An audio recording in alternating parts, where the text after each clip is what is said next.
Mayoritas pedagang daging yang ada di kota Palembang belum mengetahui penyakit mulut dan kuku yang kini menjangkiti hewan ternak. Seperti diungkapkan Madon, pedagang daging di pasar KM5 atau Palimo, dia mengungkapkan dirinya tidak mengetahui tentang wabah yang menjangkit hewan ternak tersebut. Meskipun begitu, Madon menyebutkan dirinya sempat melihat di televisi terkait PMK tersebut. Namun dirinya tidak terlalu peduli sebab tidak seheboh pandemi COVID-19. Terkait daging sapi yang dijual Madon berasal dari rumah pemotongan hewan di Kecamatan Gandus. Selain itu, sampai saat ini belum ada pihak dari pemerintah Kota Palembang melakukan sosialisasi terkait penyakit tersebut.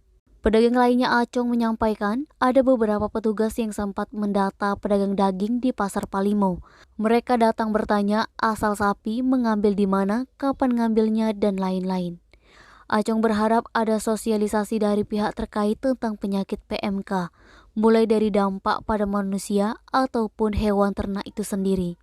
Sementara itu, pedagang daging di pasar tradisional Sekip Ujung Palembang berniat menuturkan hal serupa. Dia tidak mengetahui tentang penyakit PMK.